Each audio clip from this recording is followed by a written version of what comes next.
સંમત 1876 માગસર સુધી 9ને દિવસે આ વચનામૃત ગઢપુરમાં થયેલું છે. વચનામૃત યોગ્ય રીતે સમજી શકીએ તો બહુ મહત્વનું છે.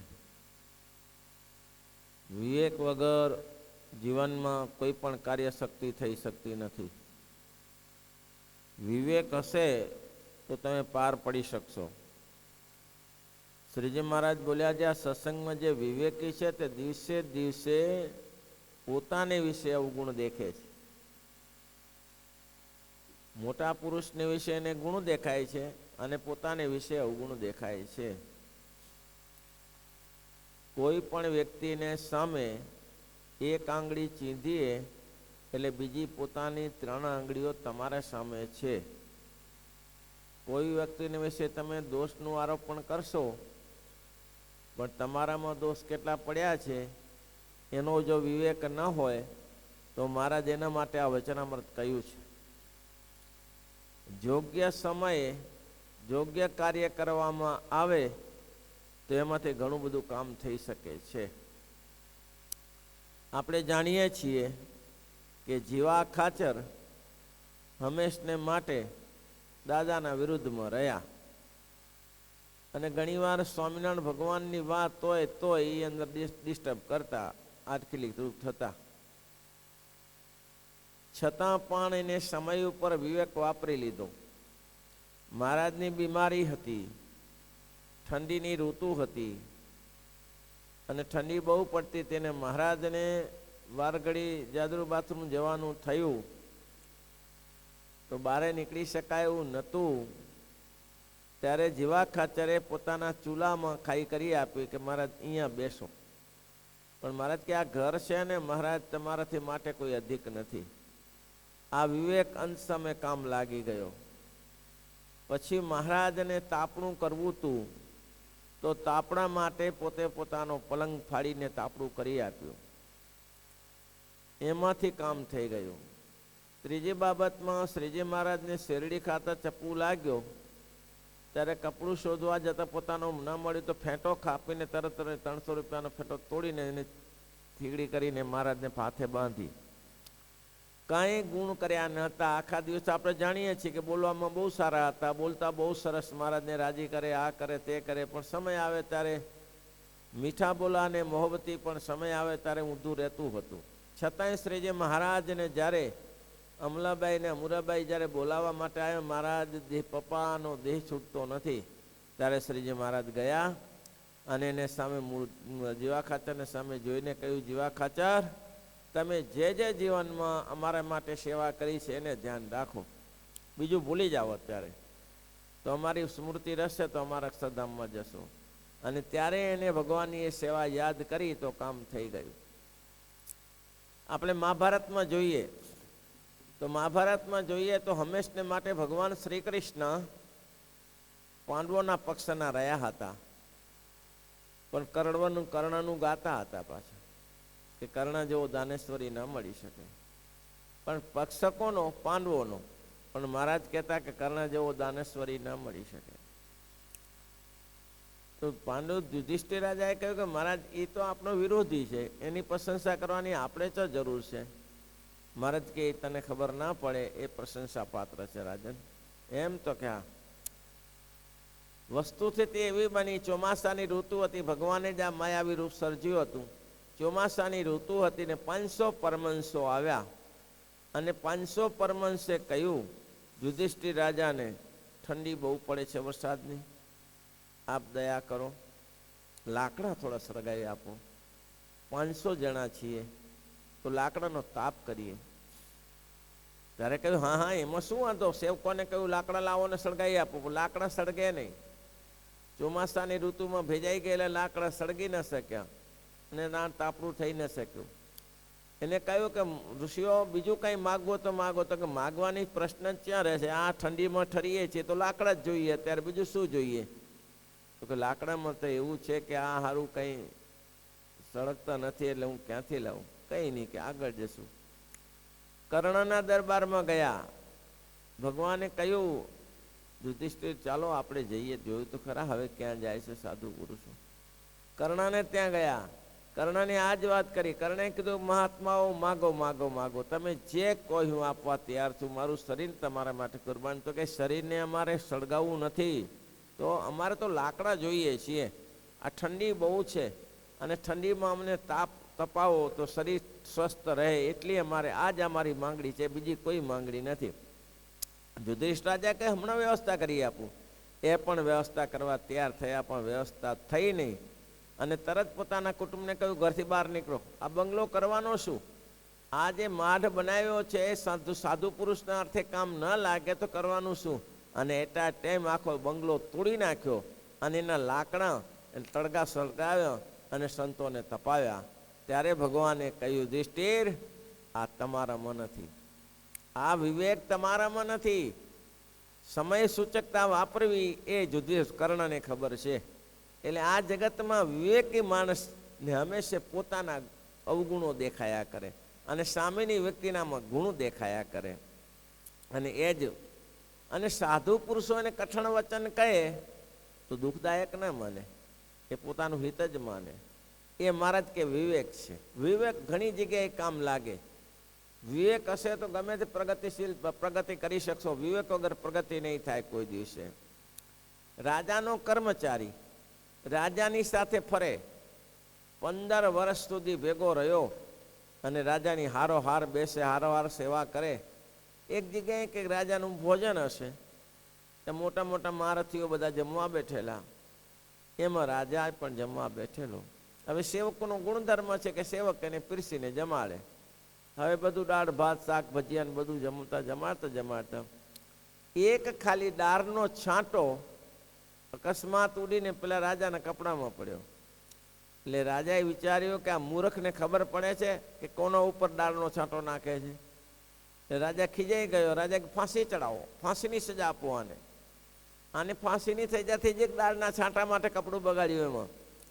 એટલે આને વિચાર્યું કે આ બહુ ખોટું થઈ રહ્યું છે, આનું પરિણામ સારું નહીં આવે. એટલે આખી દાળની વાટકી રાજા ઉપર ઢોળી દીધી.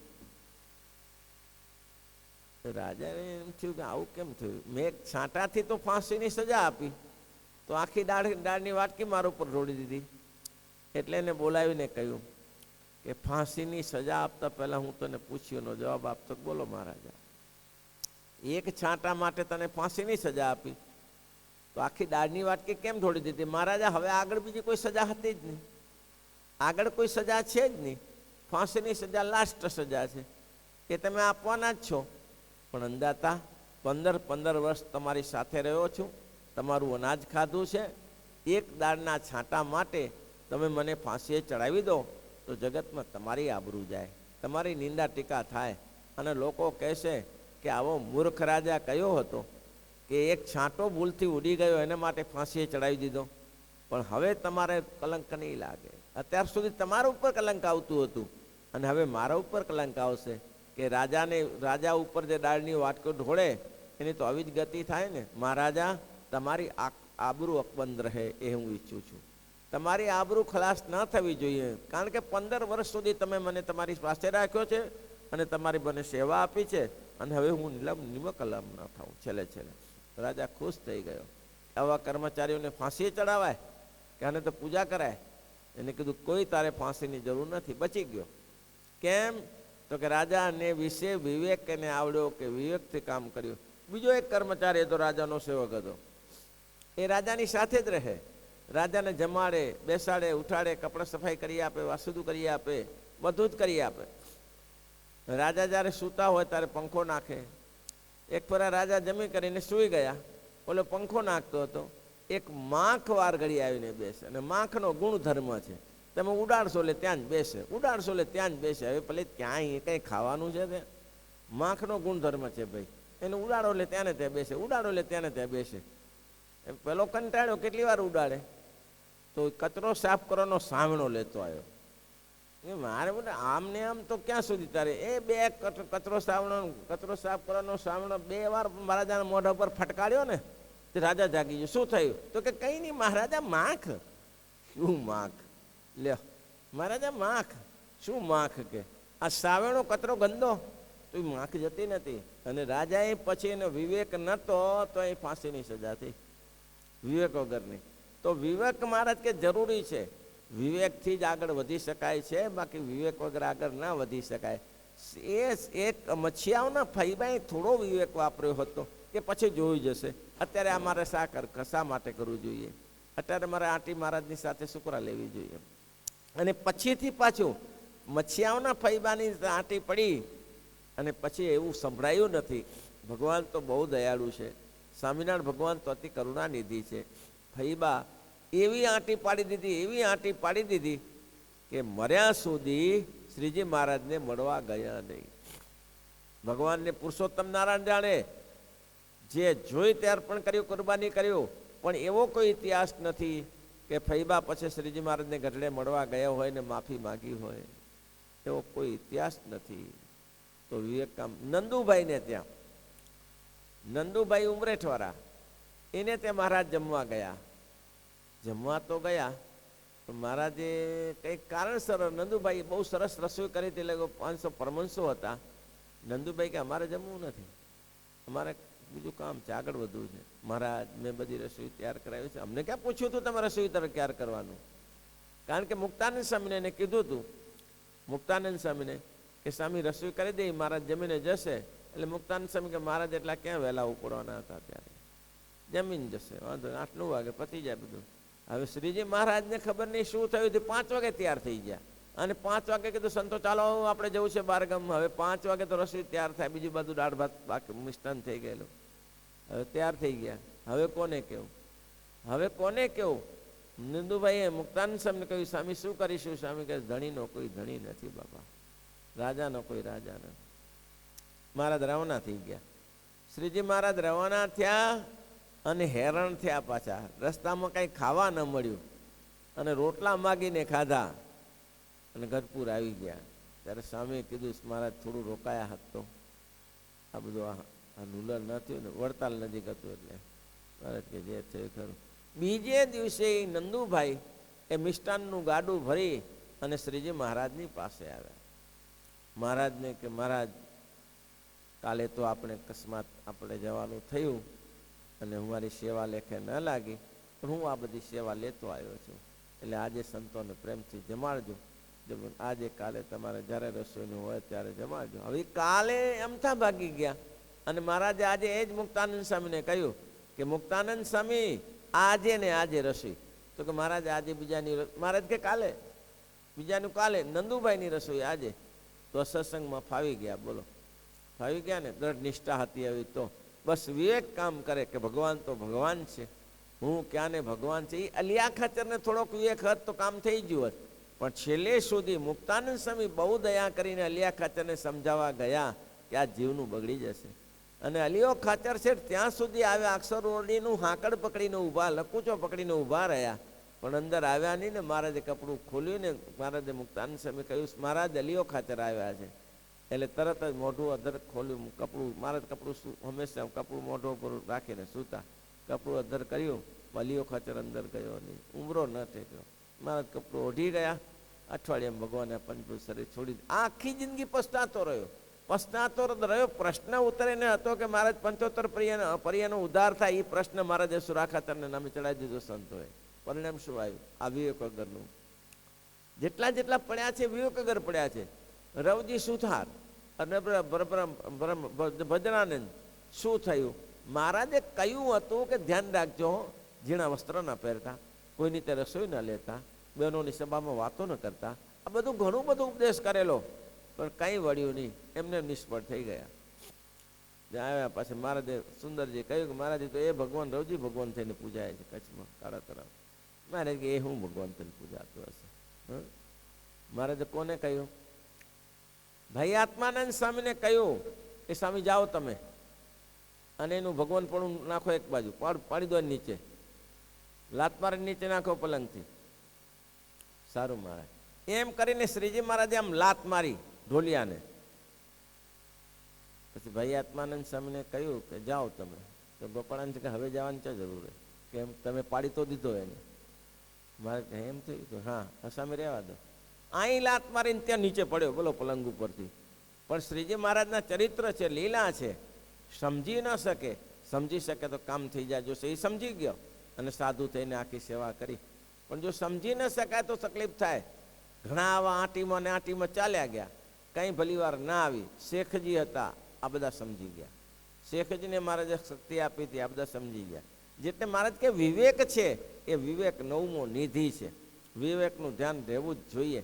જેટલા જેટલા એ આકડી શકે, ભગવદાનંદ ન સમજી શક્યા, નિરીકલ્પાનંદ ન સમજી શક્યા. આ શું ને માટે વિવેક જ ખોઈ બેઠા ને ત્યારે એને ખબર ના પડી કે ક્યાં પુરુષોત્તમ નારાયણ ને ક્યાં કુંજર, આ કીડી કુંજરનો મેલાપ જીવન જાણું છું, ક્યાં પુરુષોત્તમ નારાયણ અને ક્યાં હું. એટલો વિવેક ના ખબર પડી. એટલે મહારાજ કહે છે, ભગવાનના ભક્તને છે ગુણને દેખે છે, અને ભગવાનના સાધુ હિતને વચન, જે કઠણ વચન કહે છે તેને હિતકારી માને છે. એ ક્યારે એમ નથી માનતો મને શું કહેવાની તમારી તાકાત છે, હું કોણ છું, અરે હું જે છું તે છું. એ તમારે કહેવાની કે હું મોટા સંતો ના કે આપણે તો આ સત્સંગમાં કેવી રીતે છે. અને સંતો એ નક્કી જ રાખજો, આ સત્સંગમાં મોટામાં મોટી મૂડી છે કે જેના ગુરુઓ બેઠા છે એ લોકો સદાને માટે સુખ્યા છે.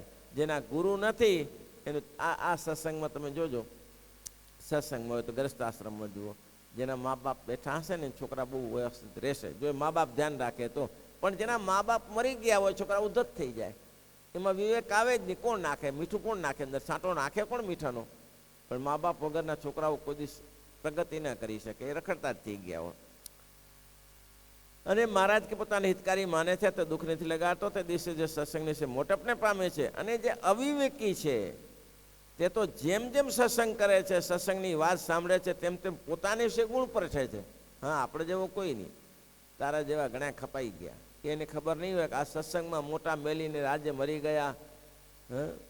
તારું જોબન ગયું જખ મારતું, માથે કાળા મટી ગયા કેસ. આ સમય તો જતો વાર કેટલા કેટલા આપણે જોઈએ છીએ, અને આપણું ડાપણ કરવા જશું તો ક્યાં બાકી રહેશે? કયો બલબલા હાલા ગયા છે ભાઈ, આમાં કોઈ બચ્યું નથી.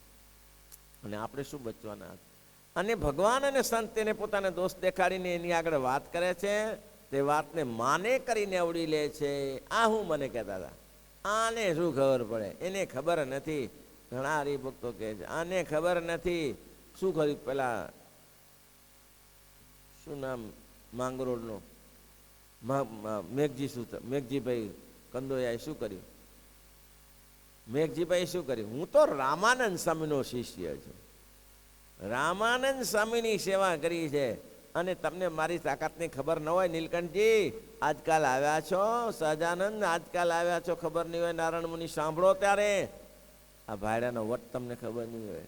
કડાયું લાવ્યો તેલનું, તેલના કડાયામાં બીજાને એમ થયું કે ભજીયા કંઈક બનાવવાનો હશે, નાસ્તો કરાવવાનો હશે. અહીંયા જાહેર સભામાં તેલ નાખ્યું, તેલના ટુકડો લાગ્યું અને હાથ નાખી દીધા અંદર. બોલો, એટલે મારા વાલાને હાથ દાજ્યા નહીં.